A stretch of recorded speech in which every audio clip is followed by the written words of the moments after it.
Warning: our YouTube channel and its videos may contain scenes, language, and content that may not be appropriate for all audiences. These videos include surveillance footage, undercover pursuit of suspects, actual police and rescue operations, and fearless confrontations.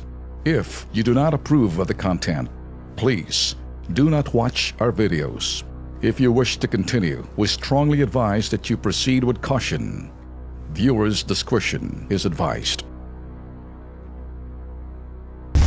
Mga nanay, mga tatay, pantayan si ate at kuya. Baka makalusot sa inyong mata tenga. Si Bunso, nakalunok ng pulbura. Alamin sa Kilos Pronto. Alam nyo mga ka-KP, matapos ang ilang araw na lamang ba, ilang araw ba natapos ang pagsalubong po ng bagong taon? 3 days, ha? I'm sure marami po kayong mga tira-tirahong mga paputok ko dyan. Kaya mga magulang, di ba Ben, mga magulang, nanay, tatay, bantayan ho ninyo ang inyo pong mga chikiting. Baka sila po'y may tinatago pa mga watusi. Baka kayo ho'y malaso no ng watusi. Panoorin ho ninyo ang payo ng ating pong Department of Health.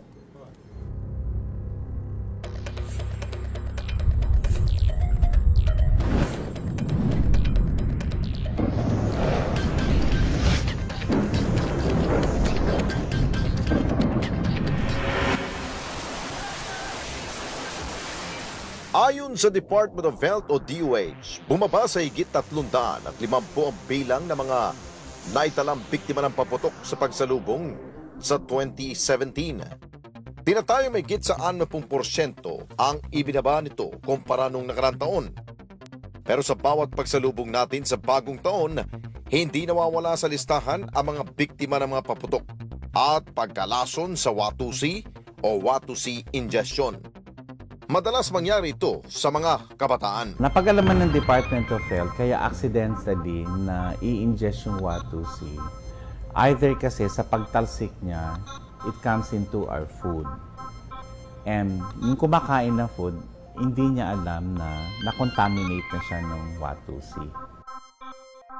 Ayon sa DOH, maaring maapektuhan ang atay, kidney, puso, at maging ang utak ng sinumang makalulunok ng watusi dahil may taglay itong phosphorus, potassium, chlorate at nitrate at ang mapanganib na trinitrotoluene o TNT.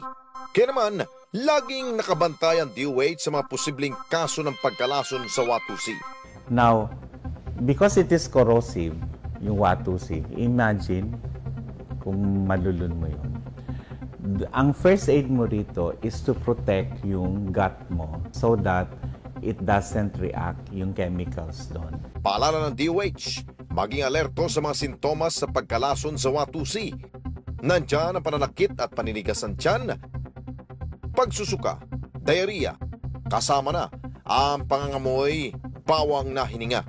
At sa oras na may makalulon ng watusi, painumin agad ng biktima ng puti ng itlog o egg white. Ito'y para maprotektahan ang ating lalamunan at lining ng tiyan. So you need egg whites. You need 5 for children, double that for adults. So they have to swallow the egg whites. So what the egg whites does, kino-cover mo yung gut. So nililimit na yung interaction ng chemicals. Pero paglilinaw ng DOH, yung egg white hindi siya antidote. Sa ospital merong antidote. Matapos painumin ng egg white ang biktima, agad dalhin ito sa pinakamalapit na ospital para malapatan ng kaukulang lunas. Kaya ho namin binabalikan ito pong issue po ng tulad po ng watusi ingestion. Dahil marami sa ating mga kabataan ngayon, may iba ho na nagtatago dahil gusto nila yung, alam mo yung putok ng watusi at mahilig nilang laruin o yan. At isa pa, may ilan po tayong mga kababayan na nagsa-self-medication. Alam mo ho natin yan, dahil nga takot kayo ma-ospital, minsan, kayo-kayong gumagawa na inyo pong lunas. Ewan ko, humingi kayo ng payo sa mga doktor. Delikado ho yan kapag kayo po'y nalason po ng watusi. Ito naman ho'y advice lang ho namin sa inyo, babala, no? Just in case kayo ho'y naputukan ng mga rebentador ho sa inyong kamay, akala ninyo okay lang. Pero mas maganda ho, nagpapatingin ho siguro muna kayo sa doktor. Iba kasi, sabi mo nga, self-medicate, hindi na nagpupunta sa emergency. Kung kayo naputukan sa inyong kamay at medyo nagmukhang nangapal na yan. Maganda ho siguro pasuri nyo kasi baka tetano yung abutin yan. It takes about 3 months o 2 months bago tatalab ho yan. Kung yan ho'y sakaling naputukan ho kayo. Ito ho'y, kumbaga, parang public service na rin ho namin. Part of the All Points Bulletin na rin. Pati siguro, kaya siguro ang Department of Health, ganun kababa po ang bilang na kanilang pong naitala. Dahil siguro may ilan po tayong mga kababayan na hindi po pumunta ho ng mga ospital, yung government hospitals, kaya wala ho sila naitala ho doon. Oy, kayo ho, mga naputukan, dumiretso na ho kayo sa mga ospital na alam ho ng ating pong DOH na kung saan po pwede ho kayong pumunta. Pansin mo, Lex, parang hindi ata takot yung mga indiscriminate fire. Yun ang tumaas. 300% ang pagtaas. Nauna kasi sa mga balita na parang medyo bumaba dahil Duterte factor daw. Takot daw sila. Pero lumalabas parang hindi ganun eh. Oo nga. Ang nangyayari kasi parang at this point in time, pataas ng pataas at sabi mo nga, kasama dun sa hindi nagpapatingin o hindi kasamang biktima o di naman kaya mga boss. Sinasabi natin dito, ito'y gana rin.